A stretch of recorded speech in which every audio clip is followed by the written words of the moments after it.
Thank you, Speaker. I rise on behalf of the Greens on the Crimes Amendment Prohibition of Display of Nazi Symbols Bill 2022 and offer the Greens support for this bill. Neo-Nazism, far-right extremism, ultra-nationalism and racism, these are all on the rise in Australia, and it's well time to confront this reality and start taking steps to counter it.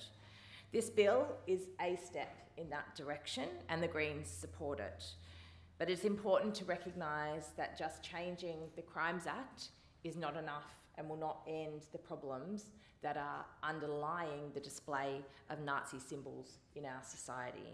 In 2020, we saw frightening figures from ASIO showing that cases involving far-right violent extremism constituted up to 40% of their counter-terrorism casework, a huge increase up from 10 to 15% in 2016.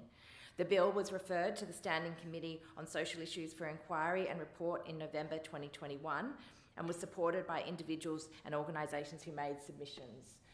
A previous bill that was in terms of this discussion, and I appreciate Labor have initiated this discussion and the government has acted differently, but I think that we can all agree that the need to act now in a consensus way to ban Nazi symbols is absolutely critical. During that inquiry, the Deputy Commissioner of Investigations and Counter-Terrorism at the New South Wales Police Force described the violent, historic and current use of Nazi symbols, saying, "I think I speak for our entire organisation when I say that we have no tolerance for Nazi symbols and that the majority of mainstream Australia find it abhorrent and disgraceful. This not only relates to their historical use, but also their current use by some pathologically violent extremist groups which are used to spread hate and incite hate crimes."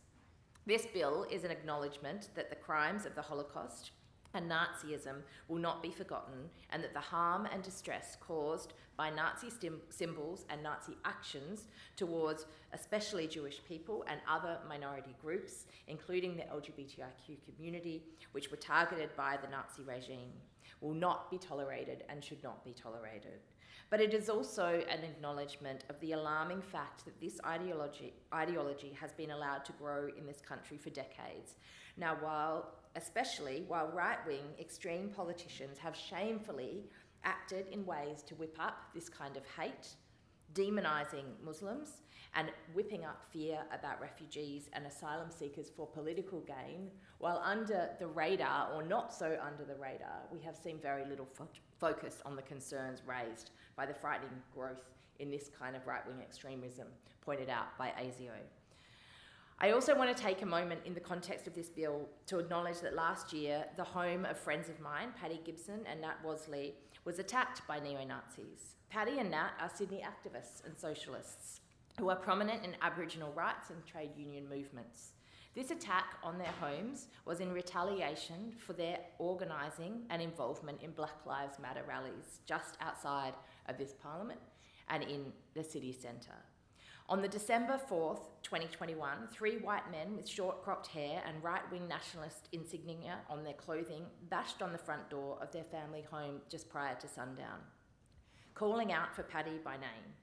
The men subsequently ripped a security screen door off their front window and smashed in the glass. Paddy and Nat believed they were neo-Nazis trying to force entry into their house. Those responsible were actually well known to police, with one of the 3 charged allegedly travelling from WA to set up a neo-Nazi chapter here in New South Wales.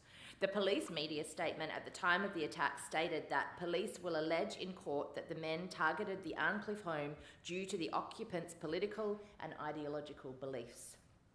I am advised that one of the perpetrators recently pled guilty and was given a community corrections order. Now, I am not the one to be standing in this chamber and saying that increased penalties and putting more people in jail is the solution, but I would ask everyone in this chamber who is supportive of this bill to consider whether it's acceptable to have a community corrections order issued to a known Nazi who pleaded guilty, but see that climate activists engaging in non-violent, peaceful protest are currently being imprisoned. It is critical that we recognise this very real and horrifying reality of the far-right extremism that has happened in this state. And Paddy has said, and I quote, I have received a large volume of threats, including death threats due to my role in the Black Lives Matter protests in Sydney. Since the attack on our house, we have found more violent and threatening rhetoric directed against me on the internet, including the listing of our home address by someone with a pseudonym Commie Killer on a website associated with the Australia First Party. This is all amongst horrific online racism directed at Aboriginal activists and people who have died in custody. This vile ideology, let us be clear, has been stoked by the actions of politicians and commentators, including the current federal leader of the opposition, Peter Dutton, and others who hold positions of power in government and the media.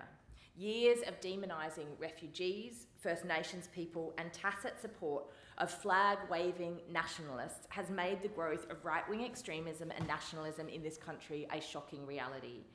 My Greens colleague and friend, Senator Mehreen Faruqi, has been a leading voice in calling for more action to acknowledge and combat far-right extremism in this country. She's pointed out the insidious nature and the growth of the far-right in Australia and its links to international extremist groups. During the COVID-19 lockdowns, far-right groups grew in strength by appealing to anti-lockdown sentiments. Some of these groups and individuals openly praised the Christchurch terrorist attack and were rabidly Islamophobic and anti-Semitic. The Greens are calling, when it comes to issues of racism and far-right extremism, for a zero-tolerance approach. We want to see a strengthening of our laws on extremism and hate speech and ensure that they are enforced. But we also want to recognise that anti-racism education from the top down, from politicians to school children, is absolutely essential so that individuals and groups who are targeted do not have to be subjected to the racism and violence that this ideology spawns. It also creates a sense of fear for activists, for members of different communities to ever speak out, or if they do speak out, to feel nervous about doing so because of the repercussions. And we want and need a commitment in this state and this country to truth-telling. Just as this bill goes some way to acknowledge the hate, racism, and long-lasting impacts of the Nazi symbol and far-right extremism on some communities, we must too acknowledge that we live in a colonial state that was founded on extreme racism and dispossession, which continues in various forms. And we need to tell the truth about this country, our past, and the ongoing and continued impacts of invasion and dispossession to this day. The Greens support this bill, but we urge the government to recognise that it is not enough to just change the Crimes Act. More education, more resourcing, and more recognition of standing up against extremism and racism when it comes to neo-Nazis, when it comes to fascists, and when it comes to those who are advancing a radical right-wing and dangerous agenda needs to be done. The Greens support this bill and urge the government to do more.